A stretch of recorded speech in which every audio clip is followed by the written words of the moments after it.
Hello everyone, class 6 maths जून exercise 5.2 question number 5 दिया गया है। Arrange the following sets of fractions in descending order. आपको ये बताना है कि जो सेट्स ऑफ फ्रैक्शंस दिए गए हैं उनको आपको डिसेंडिंग ऑर्डर में अरेंज करना है। तो सबसे पहले तो आपको ये करना होता है कि जितने भी सेट्स ऑफ फ्रैक्शंस दिए गए हैं वे लाइक हैं या अनलाइक हैं। तो ये आपको दिखाया गया है कि यहाँ पे ना तो न्यूमरेटर ही इक्वल है और ना ही डेनोमिनेटर इक्वल है। लाइक्स के लिए क्या देखा जाता है? डेनोमिनेटर। डेनोमिनेटर इक्वल नहीं है, ये लाइक्स नहीं है, तो इनको हम बोलते हैं अनलाइक फ्रैक्शंस। यानी सेट ऑफ फ्रैक्शंस जितने भी दिए गए हैं वो अनलाइक हैं। जितने का मीन्स जो देखा जा रहा है उसकी बात कीजिए, यानी ए दिया गया है। और यदि डेनोमिनेटर इक्वल नहीं है तो फिर हम क्या देखते हैं? न्यूमरेटर। न्यूमरेटर भी इक्वल नहीं है यानी अनलाइक फ्रैक्शंस हैं।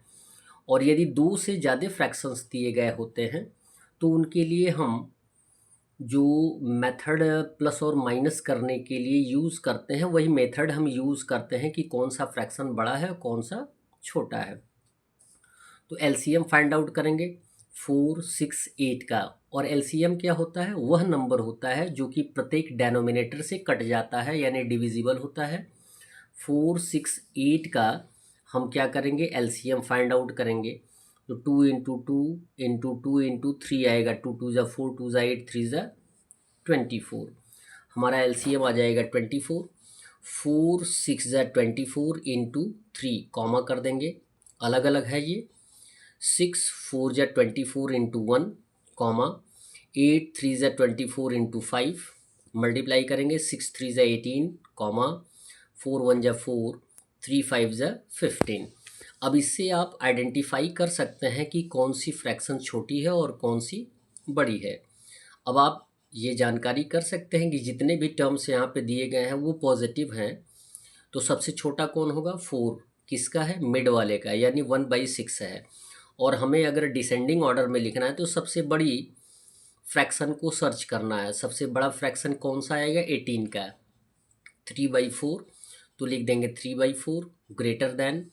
इससे छोटा कौन होगा? 15। 5/8 आएगा ग्रेटर देन। एंड लास्ट में आएगा 1/6। ये होगा आपका डिसेंडिंग ऑर्डर। बी दिया गया है 4 11 1 2 या अनलाइक डेसिमल्स हैं। तो 15 21 7 और 3 का एलसीएम फाइंड आउट करेंगे। यहाँ पे हमने एलसीएम फाइंड आउट किया है। 3 5 जा 15, 7 जा 105। 15 7 जा 105 इंटू न्यूमरेटर 4 कॉमा 21 5 जा 105 इंटू न्यूमरेटर 11 कॉमा 7 15 जा 105 इंटू 1 कॉमा 3 35 जा 105 इंटू 2 मल्टीप्लाई कर लेंगे। 7 4 जा 28 and 5 into 11 55, 15 into 1 15 and 35 into 2 70। अब कंपेयर कर लेंगे। हमें डिसेंडिंग ऑर्डर में लिखना है तो सबसे बड़ी वाली संख्या को लिखना है। 70 है, लास्ट वाला है तो 2/3 पहले आएगा, ग्रेटर देन का यूज़ करेंगे। उसके बाद 55 सेकेंड नंबर है। 11 21 ग्रेटर देन 28 आएगा। 4/15 एंड लास्ट में आएगा 1/7 जो सबसे छोटा होगा। क्वेश्चन नंबर सी दिया गया है 3/4 7/8 5/12 11/24। यहाँ भी अनलाइक फ्रैक्शंस हैं। 4 8 12 24 का एलसीएम फाइंड आउट करेंगे। 2 2 जा 4 2 जा 8 3 जा 24 एलसीएम हो गया। 4 6 जा 24 इंटू न्यूमरेटर 3 कॉमा हो जाएगा।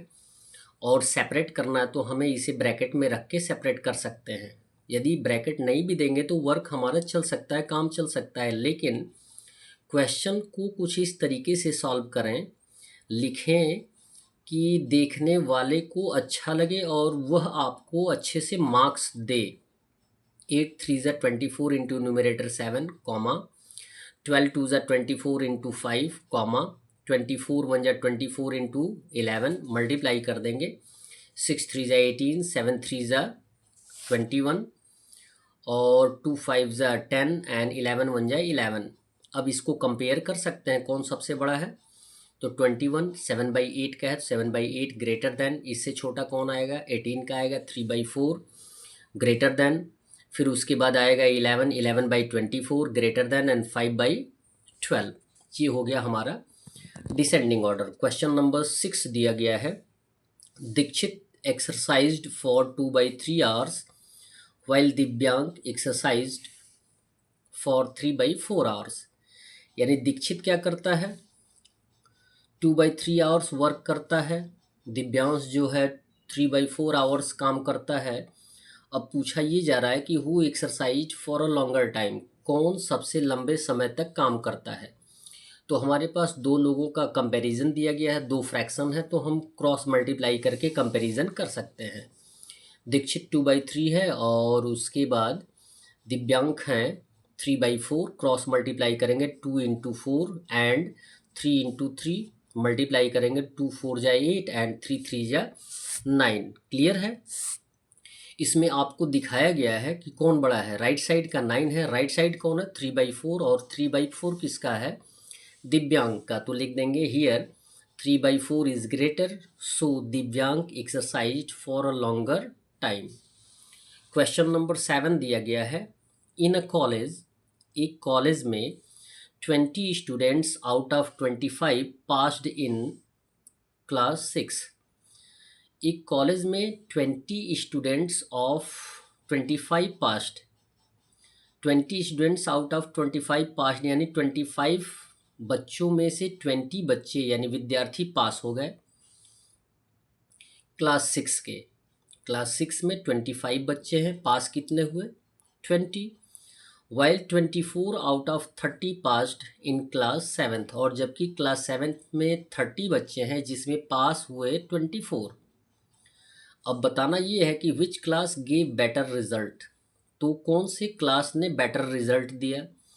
तो इसके लिए आपको क्या करना होगा, क्लास 6 को आपको फ्रैक्शन में कन्वर्ट करना होगा। क्लास 6 में कितने टोटल बच्चे हैं 25, पास कितने हुए 20, तो 20 आउट ऑफ 25 होगा 20/25। ठीक है। क्लास 7th को हम एज ए फ्रैक्शन कंपेयर कर लेंगे, लिख लेंगे। तो क्लास 7th में कितने बच्चे हैं 30 टोटल, जितना भी टोटल होता है उसको एज ए डेनोमिनेटर लिखते हैं और उसमें से जितना लिया जाता है वो एज ए न्यूमरेटर लिखा जाए। 30 में से कितने बच्चे पास हुए 24, तो इसको लिखेंगे 24/30। हमारे पास दो फ्रैक्शन हो गए क्लास 6 और क्लास 7 का। अब हम बाई क्रॉस मल्टीप्लिकेशन कंपेयर कर सकते हैं, 20 इंटू 30 और फिर 24 इंटू 25 मल्टीप्लाई करेंगे तो 20 इंटू 30 600, 24 इंटू 25 600 होगा। इट मीन्स किसी ने बेटर रिजल्ट नहीं दिया है, दोनों ने इक्वल रिजल्ट दिया है। तो लिखेंगे आंसर में, so both classes have equal result. That's all. Video को लाइक करें और चैनल को अवश्य सब्सक्राइब करें। धन्यवाद।